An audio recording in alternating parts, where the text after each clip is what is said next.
আমাকে একটি অন্তর্নিহিত ব্যবকলন করার জন্য অনুরোধ করা হয়েছে। তো সমীকরণটি হলো যে tan x ভাগ y সমান সমান x যোগ y। তো আমি এর আগে বেশ কিছু অন্তর্নিহিত ব্যবকলন অথবা ইমপ্লিসিট ডিফারেন্সিয়েশনের ভিডিও করেছি, তবে এই উদাহরণটা প্রথম বর্ষের ক্যালকুলাস ছাত্রছাত্রীদের জন্য এবং অনেকের জন্যই এটা করা কষ্টকর। তাই আমি ভাবলাম যে তাদের জন্য আরেকটা করে দেখাই, এবং যত বেশি উদাহরণ করবে তত আসলে এগুলি বেশি সহজ হয়ে যাবে। তো চলো এটা এখন করি। এখন এর অন্তর্নিহিত ব্যবকলন বের করতে গেলে এই সমীকরণের উভয় পাশে আমাদের x এর সাপেক্ষে ডেরিভেটিভ নিতে হবে। তো এই পাশে x এর সাপেক্ষে ডেরিভেটিভ, এই বাম পাশের ডেরিভেটিভ সমান হচ্ছে এই ডান পাশে x এর সাপেক্ষে ডেরিভেটিভ। তো ডান পাশেরটা মোটামুটি সহজ, তো বাম পাশেরটা সমাধান করা একটু কঠিন হতে পারে। তাহলে আগে এটাই করি। এখন আমি এই বাম পক্ষটাকে এটাকে একটু অন্যভাবে লিখি। আচ্ছা, প্রথমে আমি অন্য একটা রং নিয়ে নেই। তো ধরি যে a সমান হচ্ছে tan b এবং b সমান হচ্ছে x ভাগ y। তাহলে আমরা বলতে পারি যে a হচ্ছে আসলে এই পুরো জিনিসটি, কারণ আমরা শুধু b কে প্রতিস্থাপন করতে পারি, তাহলে আমরা a সমান এই পুরো জিনিসটিই পাই, অর্থাৎ a সমান হচ্ছে tan x ভাগ y।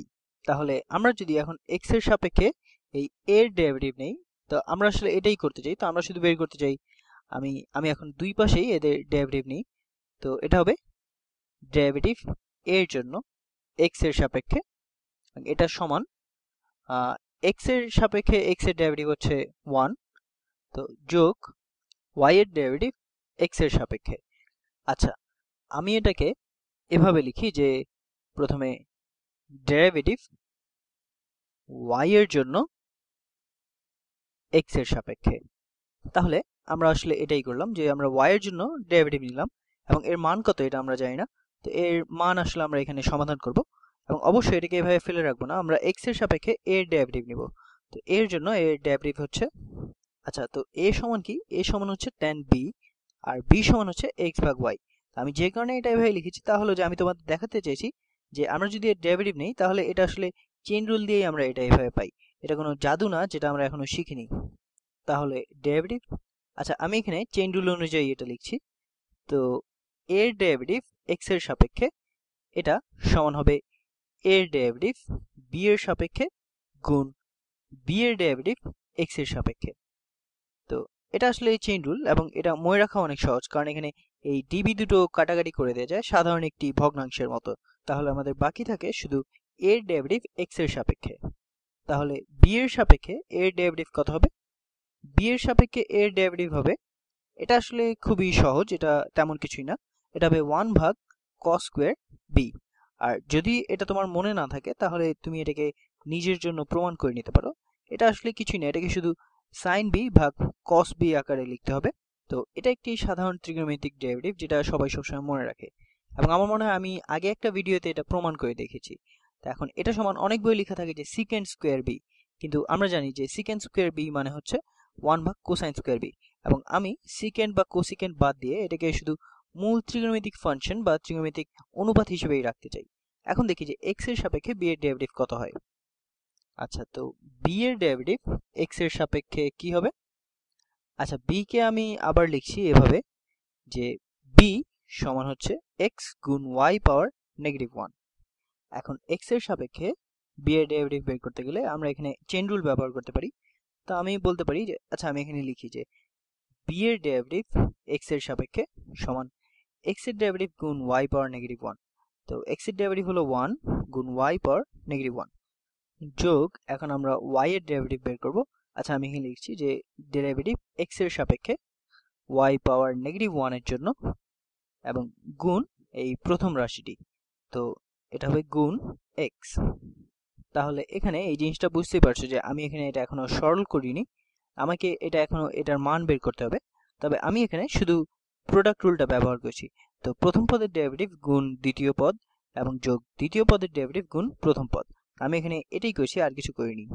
তাহলে x এর সাপেক্ষে b এর ডেরিভেটিভ হলো এটা। তাহলে এটা সমান, আমি এখানে হলুদ রং দিয়ে লিখি, এটা গুণ, আচ্ছা না নীল দিয়েই লিখি, তো এটা হলো নীল। তাহলে x এর সাপেক্ষে b এর ডেরিভেটিভ হলো y পাওয়ার -1, তার মানে 1 ভাগ y যোগ ডেরিভেটিভ x এর সাপেক্ষে 1 ভাগ y এর জন্য, এবং এই পুরোটা গুণ এক্স। তাহলে আমরা এটা লিখে ফেলি। তো আমরা বের করেছি অথবা মোটামুটি বের করে ফেলেছি যে এক্স এর সাপেক্ষে এ এর ডেরিভেটিভ কি হবে। তো এখন সেটা এখানে রাখতে পারি। তবে আমাদের কাজ এখনো শেষ হয়নি, আমাদের x এর সাপেক্ষে 1/y এর ডেরিভেটিভ কত এটা বের করতে হবে। তো আমরা শুধু এখানে তাহলে আবার আমরা চেইন রুল ব্যবহার করি। এখন আমি তোমাদের একটি কথা বলে দিই যে এটা বেশ ঝামেলার মনে হতে পারে, কিন্তু এটা করার পর তুমি দেখবে যে ব্যাপারটা পরিষ্কার হয়ে আসছে। তাহলে আমরা লিখি যে c সমান হচ্ছে 1/y। তাহলে c এর ডেরিভেটিভ x এর সাপেক্ষে হবে c এর ডেরিভেটিভ y এর সাপেক্ষে, এটা আসলে চেইন রুল থেকে, এবং গুণ y এর ডেরিভেটিভ x এর সাপেক্ষে। এখন y এর সাপেক্ষে c এর ডেরিভেটিভ কত? তো c কে আমরা লিখতে পারি যে y পাওয়ার -1। তো সেটাকে আমরা ডেরিভেটিভ বের করলে পাই যে y পাওয়ার -2। তো এটা এবং এটা আসলে একই জিনিস, এবং গুণ y এর ডেরিভেটিভ x এর সাপেক্ষে। তো এটা আমরা জানি না, এটাই তো আমরা বের করার চেষ্টা করছি, তাই না? তো এখানে লিখবো গুণ dy ভাগ dx। তো এটা আমরা চেইন রুল থেকে পেলাম, এবং এখানে এটার ডেরিভেটিভ আছে যে 1/y এর ডেরিভেটিভ x এর সাপেক্ষে। তো এটা আর c আসলে একই জিনিস, যে 1/y। তো c এর ডেরিভেটিভ এটা, তার মানে এটার ডেরিভেটিভও x এর সাপেক্ষে এটা হবে। তাহলে আমি এখানে লিখতে পারি যে y পাওয়ার -2 গুণ dy ভাগ dx, আর অবশ্যই এর সাথে গুণ আছে x, এবং তার সাথে যোগ 1/y। এই পুরোটা গুণ 1 ভাগ কোসাইন স্কোয়ার b। আমরা এটাকে মোটামুটি সরল আকারে নিয়ে এসেছি, এবং আশা করি যে চেইন রুল ব্যবহার করে তোমাদের এটা বিভ্রান্ত করে দেয়নি, কারণ আমি আসলে মূল সমস্যার সমাধান করতে চেয়েছি।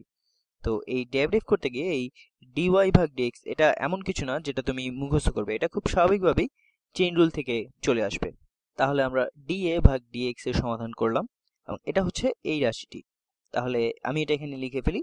এটা সমান হবে যে 1 ভাগ কোসাইন স্কোয়ার b। আর এখন b কত? b হলো x ভাগ y। তো আমি এখানে এটাই লিখি।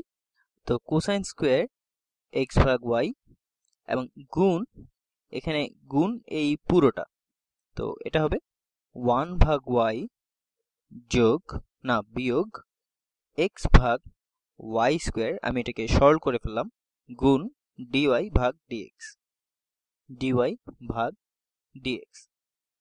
এখন এটা সমান হবে এই ডান দিকের এটা 1 যোগ, আচ্ছা এখানে সমান সমান হবে, তো 1 যোগ dy ভাগ dx।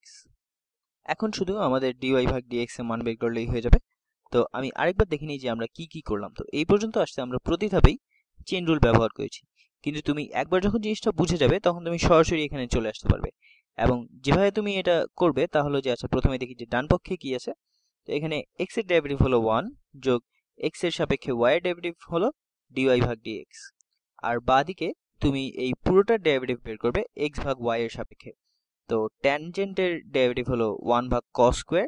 তো এটার জন্য এখানে হবে 1 ভাগ cos স্কয়ার x ভাগ y, এবং তারপরে এই x ভাগ y এর ডেরিভেটিভ x এর সাপেক্ষে। এখন x এর সাপেক্ষে x ভাগ y এর ডেরিভেটিভ বের করাটা কিছুটা ঝামেলার, তাই আমি এটা আলাদা এই পাশে করেছি। তো এটা হলো x এর ডেরিভেটিভ x এর সাপেক্ষে, মানে হলো 1 গুণ 1 ভাগ y। তো এটা হলো 1 ভাগ y যোগ 1 ভাগ y এর ডেরিভেটিভ x এর সাপেক্ষে। তো এটা হবে -1 ভাগ y স্কয়ার গুণ dy ভাগ dx, এটা চেইন রুল থেকে, গুণ x। তাই আমি এটা পাশে করেছি যাতে ভুল না হয় সেটা নিশ্চিত করার জন্য, এবং অভ্যাস হয়ে গেলে তুমি নিজে এটা মনে মনে করতে পারবে, আর অবশ্যই এটা সমান হবে এই ডান পক্ষ। এখান থেকে বাকিটা এখন শুধুই বীজগণিত, তো যা আমরা dy ভাগ dx এর জন্য সমাধান করব। তাহলে প্রথমেই আমরা উভয় পক্ষে cos স্কয়ার x ভাগ y দিয়ে গুণ করে দিই। তাহলে এখানে এটা শুধু 1 থাকবে। তাহলে বাম পাশে আমাদের থাকবে যে 1 ভাগ y বিয়োগ x ভাগ y স্কয়ার গুণ dy ভাগ dx। dy ভাগ dx সমান সমান, আচ্ছা আমরা সমীকরণের উভয় পাশেই এই cos স্কয়ার x ভাগ y দিয়ে গুণ করছি। তো এখানে হবে cos স্কয়ার x ভাগ y যোগ cos স্কয়ার x ভাগ y dy ভাগ dx। আচ্ছা এখন আমরা যা করতে পারি তা হলো যে আমরা কোসাইন স্কয়ার x ভাগ y কে দুই দিকেই বিয়োগ দিতে পারি। তাহলে আমরা পাই 1 ভাগ y বিয়োগ কোসাইন স্কয়ার x ভাগ y। তো আমি শুধু দুই দিক থেকেই এই কোসাইন স্কয়ার x ভাগ y এটা বিয়োগ দিলাম, তার মানে এটা এই ডান পাশ থেকে এই বাম পাশে চলে আসবে। তো আমি আসলে যা চাচ্ছি যে ডিওয়াই ভাগ ডিএক্স ব্যতীত যেসব পদ আছে সেগুলিকে একদিকে আনতে এবং ডিওয়াই ভাগ ডিএক্স সহ যেসব পদ আছে সেগুলি আরেক দিকে আনতে। তা আমরা এখন এটাকে ডান দিকে আনি, অর্থাৎ আমি দুই দিকেই এক্স ভাগ ওয়াই স্কোয়ার গুণ ডিওয়াই ভাগ ডিএক্স এটা যোগ দেই, তাহলে আমরা পাই সমান সমান এক্স ভাগ ওয়াই স্কোয়ার। আচ্ছা, আমি আগে যে রং লিখেছিলাম সেটা দিয়েই লিখি, কিছুটা ভিন্ন, তো যাই হোক, এক্স ভাগ ওয়াই স্কোয়ার গুণ, এবং এটা আমি কমলা রঙে লিখবো, তো ডিওয়াই ভাগ ডিএক্স যোগ কোসাইন স্কোয়ার এক্স ভাগ ওয়াই গুণ ডিওয়াই ভাগ ডিএক্স। আমরা শেষের দিকে চলে এসেছি, তো ডিওয়াই ভাগ ডিএক্স কে উৎপাদক হিসেবে বের করে নিই, তাহলে এটা সমান ডিওয়াই ভাগ ডিএক্স গুণ এক্স ভাগ ওয়াই স্কোয়ার যোগ কোসাইন স্কোয়ার এক্স ভাগ ওয়াই, এবং এটা সমান হচ্ছে এটা। তো এটা সমান 1 ভাগ ওয়াই বিয়োগ কোসাইন স্কোয়ার এক্স ভাগ ওয়াই। তাহলে এখন ডিওয়াই ভাগ ডিএক্স এটা বের করতে গেলে আমরা এই সমীকরণের উভয় পক্ষকে এটা দিয়ে ভাগ করে দেব। তাহলে আমরা কি পাবো? আচ্ছা, আমরা পাই 1 ভাগ ওয়াই বিয়োগ কোসাইন স্কোয়ার এক্স ভাগ ওয়াই এবং ভাগ এই পাশের এই পুরো জিনিসটা, তো এক্স ভাগ ওয়াই স্কোয়ার যোগ কোসাইন স্কোয়ার এক্স ভাগ ওয়াই। তো এটা সমান সমান ডিওয়াই ভাগ ডিএক্স। তো তাহলে আমাদের হয়ে গেল। আমরা কয়েকবার চেইন রুল ব্যবহার করলাম অন্তর্নিহিত ব্যবকলন বা ইমপ্লিসিট ডিফারেন্সিয়েশন বের করার জন্য এই সমীকরণটির জন্য। এই সমীকরণটি যে tan x ভাগ y সমান সমান x যোগ y। কঠিন কাজটা হলো যে এই ধাপ পর্যন্ত আসা, এবং এই ধাপের পরে বাকিটা শুধুই বীজগণিত, তো শুধু dy ভাগ dx বের করার জন্য, আর তারপর তুমি পাবে এই উত্তরটি। তো আশা করি এটা তোমাদের কাজে লাগবে।